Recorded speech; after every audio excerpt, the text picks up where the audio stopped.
Hello, everyone. Welcome to the Tech Founders Podcast, where we talk to founders to learn about their experience, gain inspiration, and unearth practical advice for navigating the tech startup landscape. In our episode today, we have Declan Goncalves. Funny enough, I've known Declan for a while now. We were just talking 13, 14 years.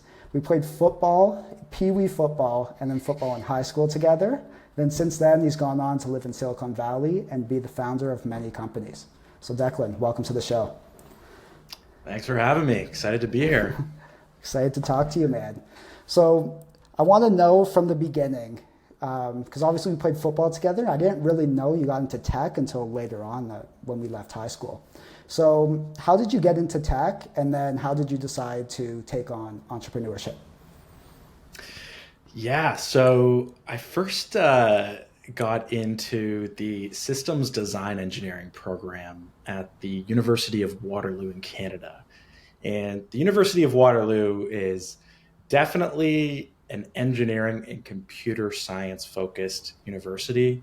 Um, and I quickly found out that I just loved programming, and then ended up transferring into the software engineering program there. And yeah, that was kind of my first exposure to coding, computer science, and tech. Um, Soon after, I started doing hackathons, and just loved the culture of hackathons. Just working crazy hours with people you just met or friends from school, and trying to build something cool and then have to pitch it. And I loved that culture, and I think startups share a lot of the same traits as hackathons, although definitely pushed to an extreme. And so, yeah, from there, I met a few friends at a hackathon. We ended up continuing working on a project after that. And that's how I got into building my first startup. So the idea for the first startup, it came from that hackathon. Yeah, it did. Um, Funny enough, I met a pre med student at the time who went to U of T named Rishi. And he came up with this interesting idea of building a little tool that used the Leap Motion hand tracking device, and then some AI, and we would essentially try to take users through a Huntington's disease hand test that neurologists use when diagnosing Huntington's disease. And Oh, instead, we would try to train an AI model to be able to detect the characteristics of Huntington's disease during this test. So we built that at a hackathon, ended up winning, and we were very excited about it. And then we thought about how we could maybe take it a bit further and see if maybe we could actually make a business out of it. Um, and then that spawned the first startup I worked on, called Stride. okay, okay. Wow, so you guys were able to actually get a working product at the end of the hackathon. I mean, it was If hacked together. someone, Like, yeah, yeah, I mean, it worked. It worked as much as it needed to. okay, But yeah, I wouldn't call it an MVP, and especially for anything like medicine related. yeah. If anyone's ever worked in that space and built products in that space, like they probably understand the amount of like regulatory hurdles and testing that needs to be done to actually build an MVP even in that space. So it was very much just a prototype, but we saw some decent results from it. It was a really cool idea, and we thought we should continue to work on it afterwards. So how did that process go with Stride? Where did you guys arrive to with that startup? Yeah, so I mean, I call it a startup, and that's what I thought was a startup at the time. Bear in mind, I think this was first or second year university. In hindsight, it was definitely like a wannabe startup. It was, our priorities, I feel like, were, going to competitions and trying to win some awards and win some money. Um, that's not actually how you build a startup. You build a startup by, selling products to customers, and making a bunch of revenue and eventually becoming profitable and growing and hiring. And so for us, we were kind of more focused on winning awards and doing competitions because it felt like progress and it felt like we were doing something right. But it was definitely like a wannabe startup.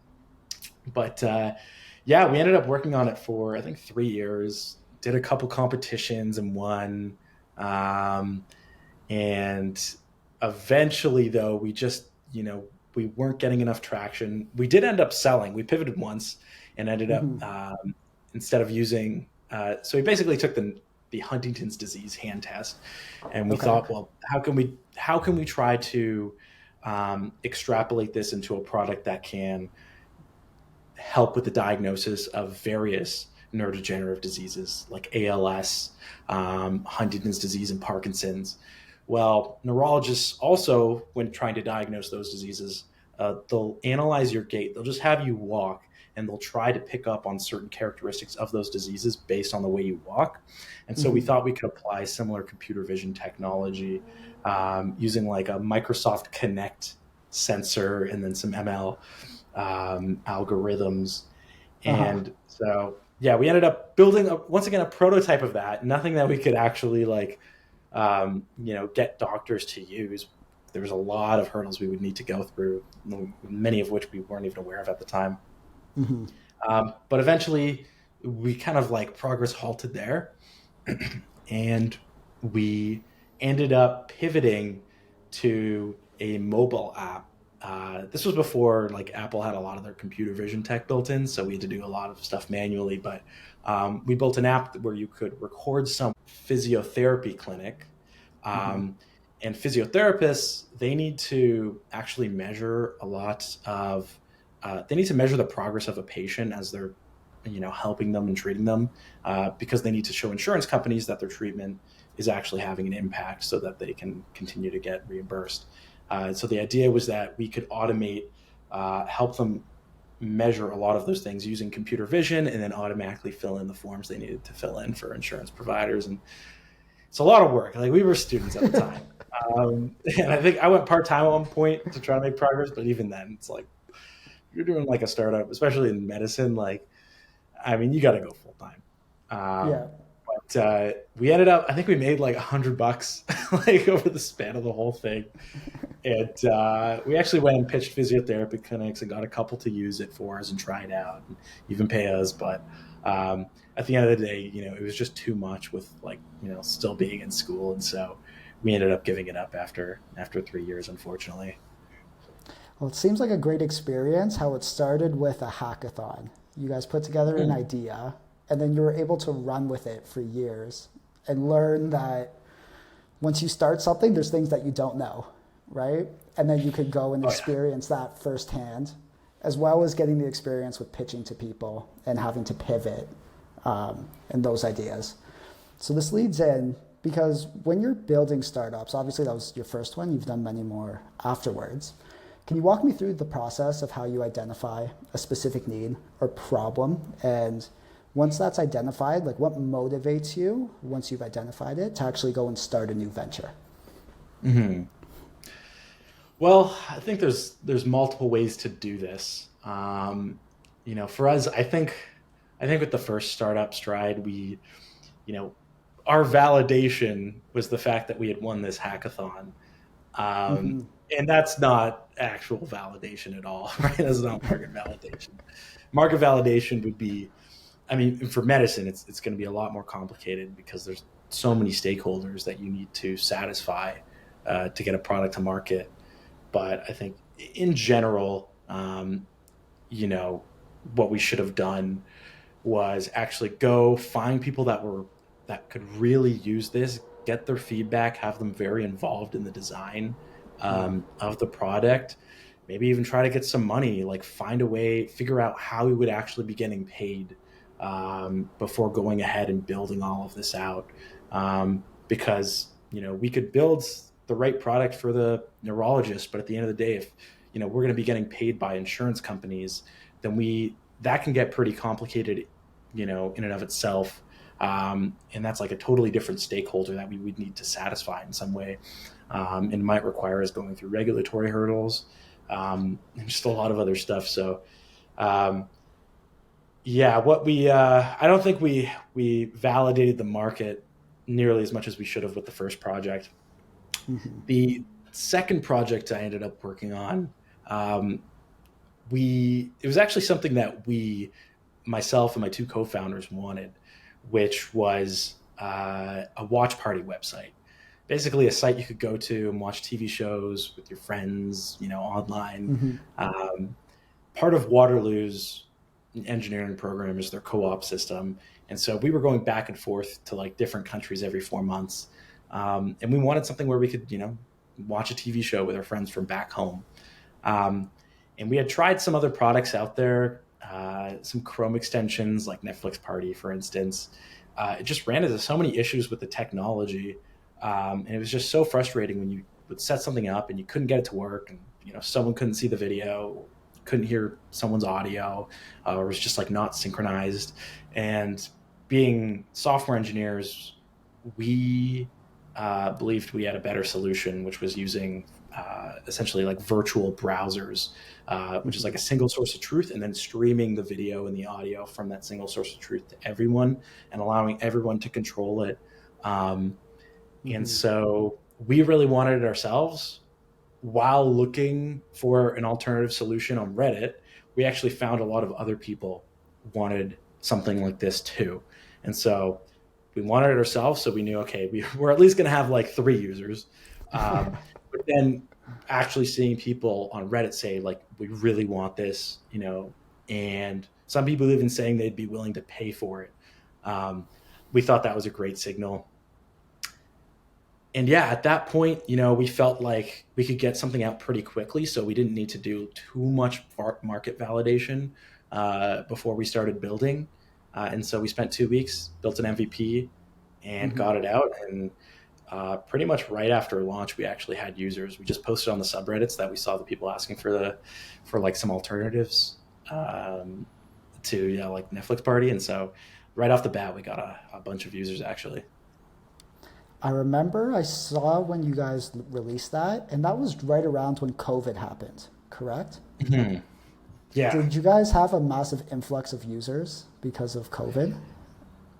Yeah, I think so.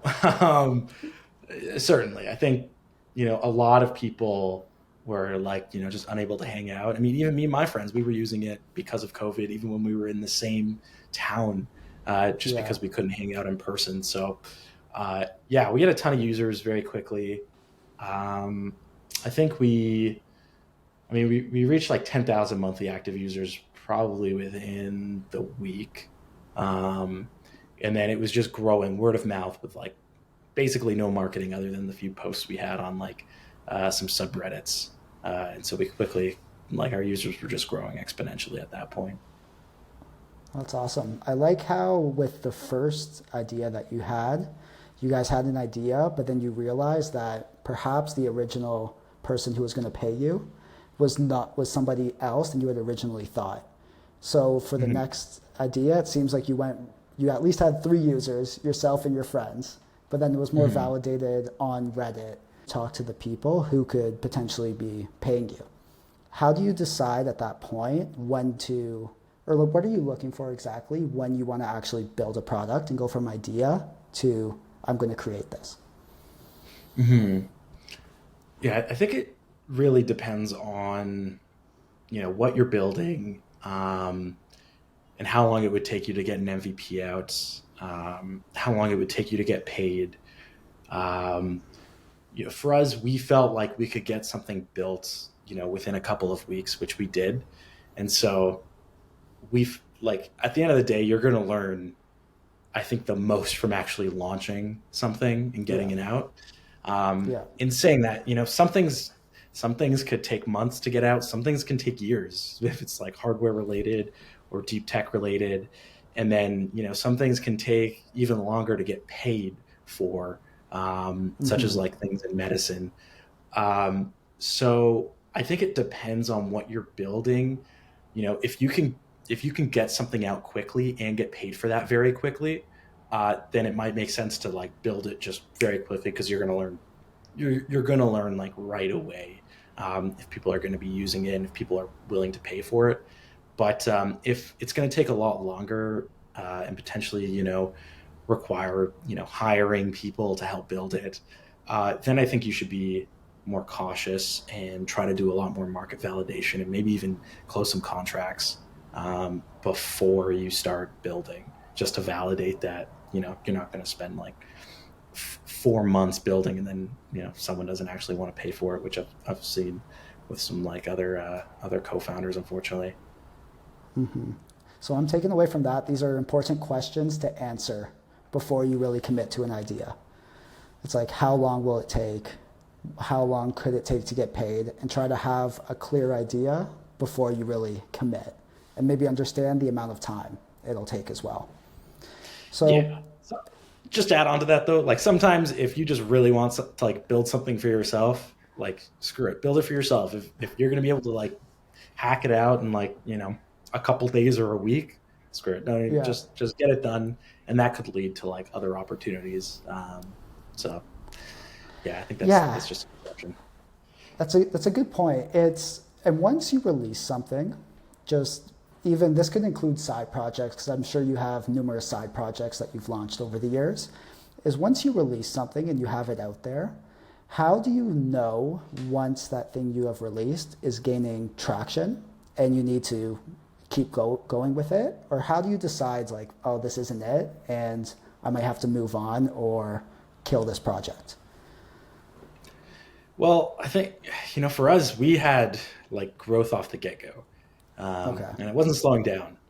So that's one good indicator. Like, are you just growing?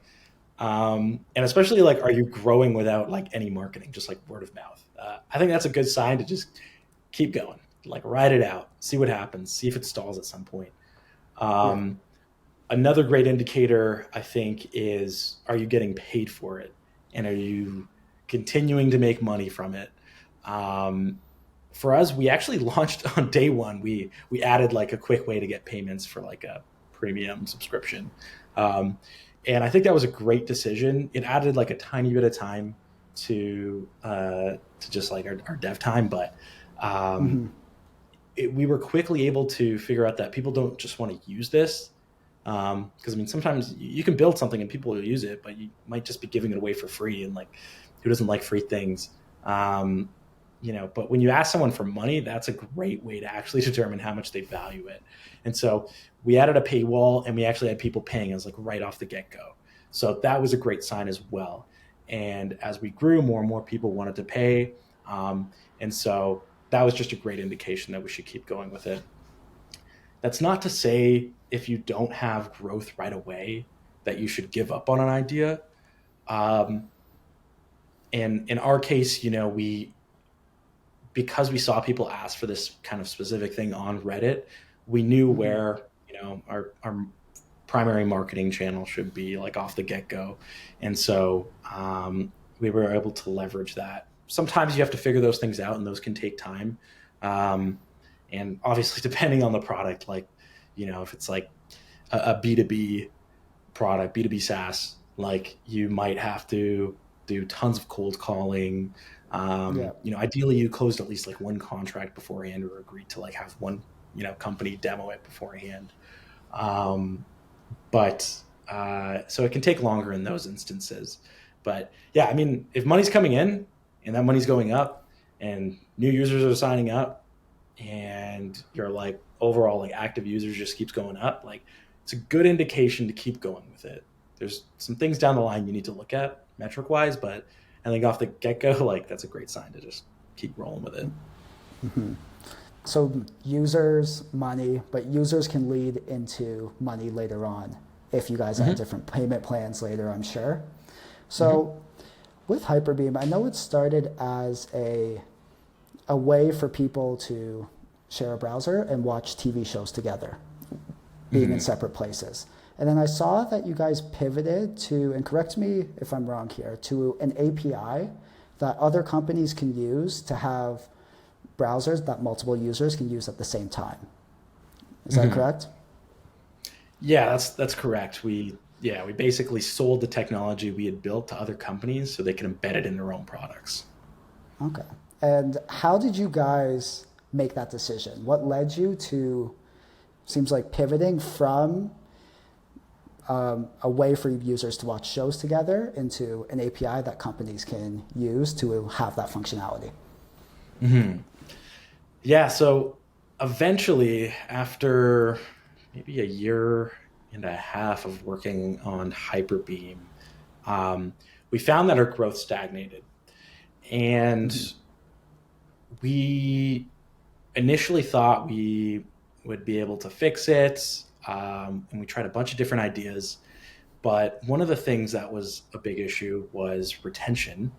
Um, we kind of put off measuring retention because it can be a little tricky sometimes to determine if someone's actually like coming back and using your product rather than just like visiting your website. You want to make sure they're actually going through a flow.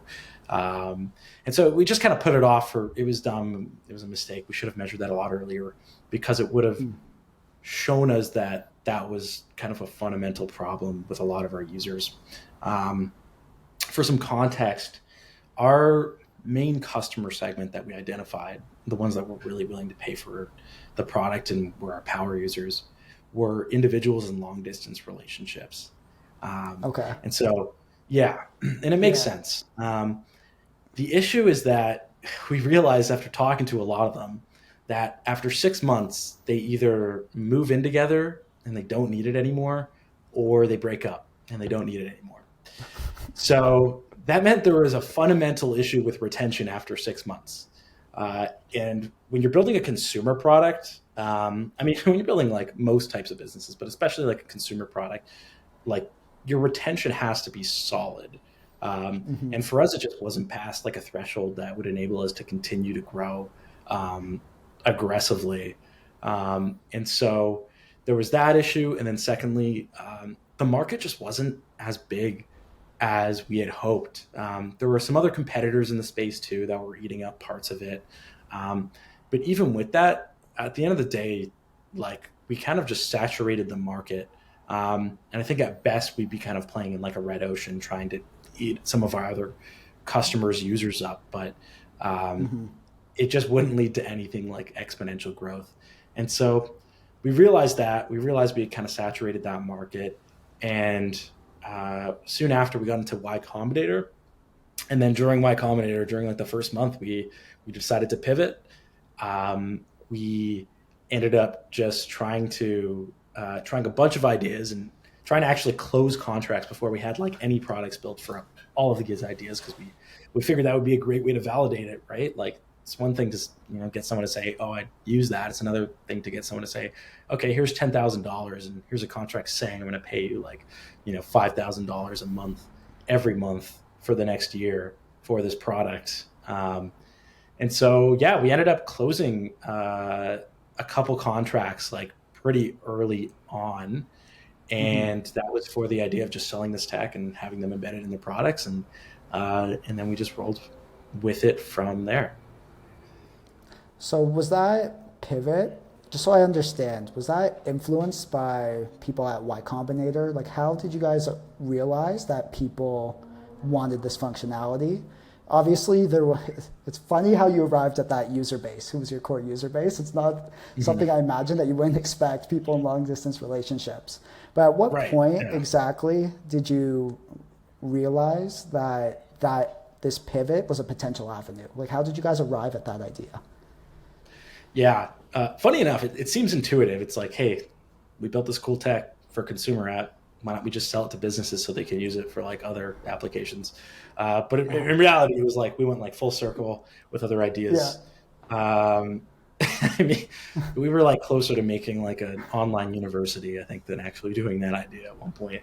But yeah, I mean, we went through a process like during Y Combinator. A lot of startups that get into Y Combinator are accepted because of the founders and they believe that the founders are going to be able to work on something, but the current idea they're working on just isn't like $1 billion idea. And bear in Mm-hmm. mind, like, you know when you go into Y Combinator, like they're a venture capital firm, and the whole point is like you're accepting venture capital. When you accept venture capital, you're not building a lifestyle business anymore. You're building a potentially like $1 billion company. um, and so all of a sudden, like, you're constrained in terms of the ideas you can work on, and you can't just settle for building a business that ends up making like a couple $1 million in revenue a year. Um, that's that's not the goal when you accept venture capital. Mm-hmm. So we got into Y Combinator. They had seen a few consumer products, and we weren't exactly like eager to let go of Hyperbeam since users loved us. We were just having like those issues with growth and retention. But yeah, they basically told us, like unless we could get the retention up, it probably just wasn't going to work as a consumer business. And in hindsight, I think they were right, unless we did like some kind of major pivot there. But that's always like a risk with consumer.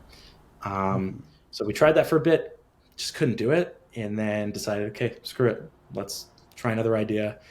Wrote out a whole list, ranked them by a bunch of different things, and Mhm. then went through them one by one, hit up tons of people, did tons of interviews, trying to evaluate whether or not there was real demand for all of these different ideas. And then the ones that were, most promising, we tried to actually close contracts for, and it just turned out that the idea we landed on, we managed to close a couple contracts, and yeah, and then once we did that, we were just kind of like, you full throttle.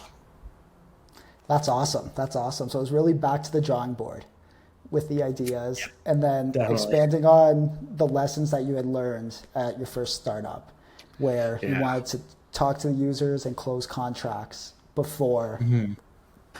really committing to this new pivot. That's awesome. Hmm.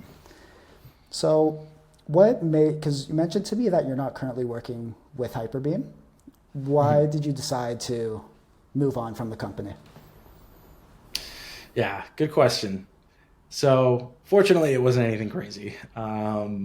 There was no like, I mean, most I think startups fail due to co-founder conflict. Um, and in this case, we ended things really well. But at the end of the day, we had tried the consumer app, it stagnated, and then we tried the business application.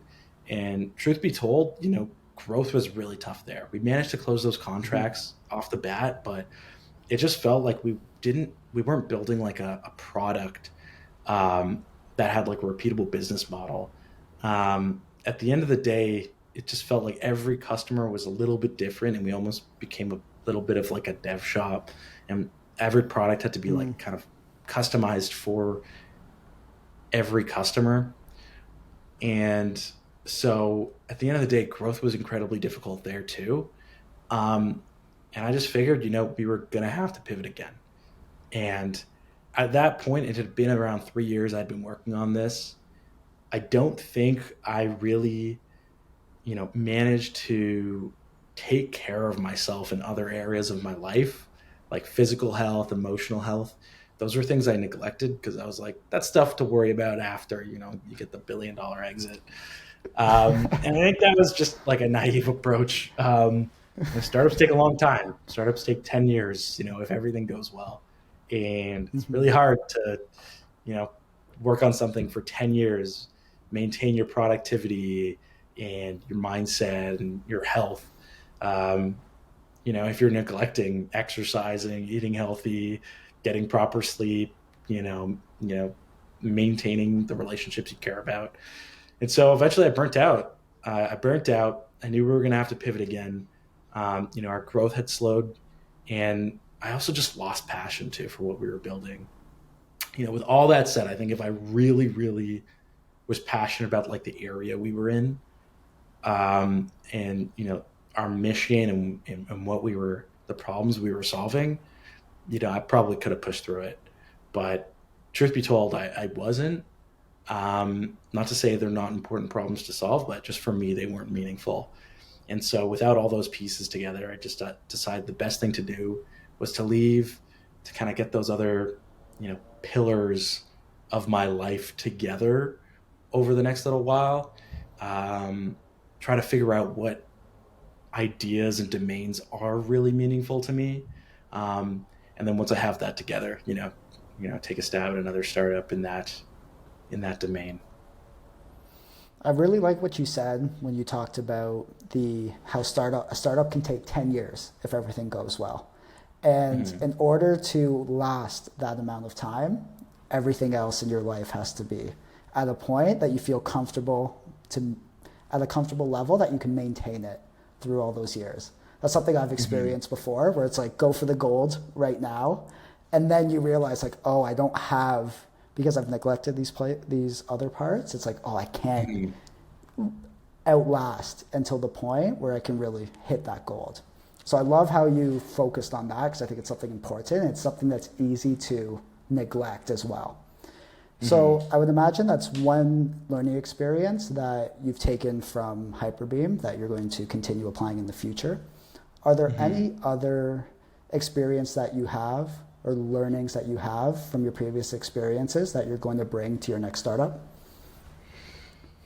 Yeah, yeah. I think I touched on a couple there. So trying to have systems in place, habits in place Yeah. that ensure that I'm maintaining my physical health, exercising regularly, you know, eating healthy, um, just sleeping properly and not having some crazy sleep cycle that changes every day um, and just understanding, yeah, it's like it's a marathon of sprints. It's not just a sprint. So you have to treat it like, there's times you have to work like crazy, but at the same time, like if the big Mm-hmm. picture, this is a marathon too. So that's what I would do differently. Um, Additionally, I think, we accepted venture capital at a point where we probably didn't need to. Um, and I think the moment you accept venture capital, um, all of a sudden your priorities change and you're constrained in terms of like the decisions you can make now.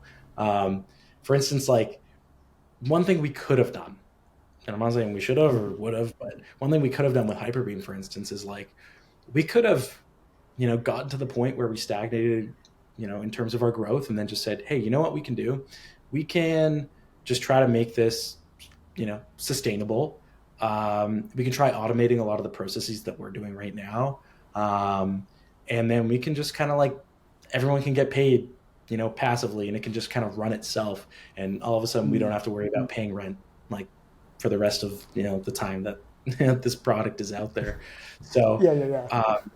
but once you accept like venture capital, that yeah, that strategy just like completely, like you can't do it. Like if investors want you to like shoot for the moon, and if your old product isn't working and you're doing a pivot, like it's like, Mm-hmm. okay, like screw like the product, the old product, the users, whatever. Like maybe sometimes like don't even like just like slowly like bring it down. It's like fuck it, you got to be fully prioritized on like this other idea, because that's it's just taking time away from like the actual $1 billion idea that you could be working on.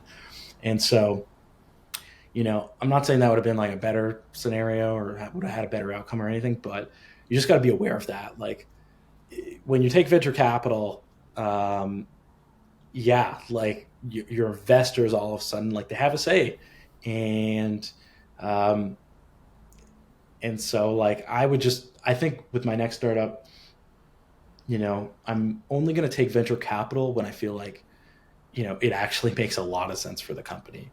It's not going to be like something like, oh, this is going to look good in an article, or like cool, I can say I was backed by, I don't know, Sequoia, like on my LinkedIn or something.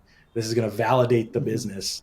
Like no, like only take venture capital when it's like, okay, the business actually like we've got some sort of repeatable business model that if we inject some capital into, or maybe if we really need to build this thing and we're confident if we build this thing, like we're going to be able to like make a ton of money, but we need that capital to do that quickly, then that's the only case like I would actually bring on the venture capital. So yeah, just being more aware of that. Awesome.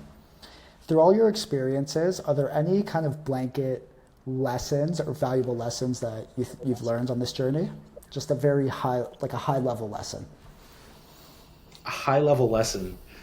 Yeah. um yeah, I think one thing that is obvious, and yet I still kind of maybe being young and naive and coming off of Neurogate, which didn't work out, and just wanting to work on something big. And I think one thing I maybe neglected was just like how important what you work on and who you work on it with, how important those things are. Um, Mm. I think for me, once we started getting some traction on Hyperbeam, and to be fair, it was like our first startup, and I don't regret that at all. No regrets for like pursuing it and everything, but I think just like at the end of the day, if like you can't actually see yourself working on the idea for like 10 years and it's not like it just doesn't mean anything to you, and you don't really care about the problem, you don't really care about the users that much, maybe you don't even like the users, like it's probably a good reason like not to work on that idea. um, I think you want to find an idea that ideally is almost like an extension of your personality. Maybe you've experienced the problem, or you have some sort of like real expertise, domain expertise, um, Hmm.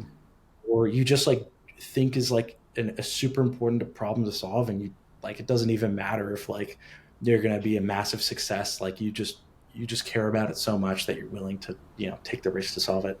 I think that's like a great indication of something you should pursue. And then yeah, who you work with. I got along well with my co-founders. um, I think there was like one thing we did overlook that probably could have resulted in just um, like a better co-founder dynamic, was just like kind of realizing that a lot of our interests and hobbies, and even like some small values, were just like a little bit different. And Hmm. it's like I don't think outside of like obviously we had a mutual interest in tech and building startups, and so that really brought us together. But I think outside of that, we were very different, and so I think it was just harder to like empathize together. And when we wanted to make decisions, we were coming at it from different angles, and Hmm. that can sometimes be helpful. But I think at the end of the day, you want to work with co-founders that like I think you could be like really good friends with, even you know outside of outside of building a business. People, you're working on it for like 10 years, like every Yeah. day. It's like a marriage. Like you probably shouldn't go into a marriage with someone who you're like, oh, we both like marriage, the idea of marriage, but we don't really like we don't really have a lot of mutual interest together. It's probably not a good idea to go into a marriage like that. But in saying that, like I love the guys, we got along really well. But I think that might have resulted in just like a better co-founder dynamic, and is something I'm paying a lot more attention to when deciding on what to work on next and who to work on that with. Yeah, 100%. I see it as like focusing on something that you can do for the long term and optimizing that. So, like mentioning something that you like.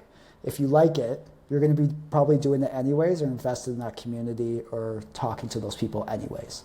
And then if Hmm. it's people you really click with, like as you said, they're your friends. You'll have your Hmm. friends for 10, 20, the rest of your life. So, Declan, we're coming to the end of the podcast here. Do you have any advice that you would give to SaaS founders or aspiring SaaS founders looking to get started? I I mean, think you touched on a few good points there. But is yeah, there I guess I anything can else? summarize there. Yeah. The first is, you know, don't forget to take care of, your physical and emotional health. Um, Hmm. I think everyone's kind of different in terms of what they need there.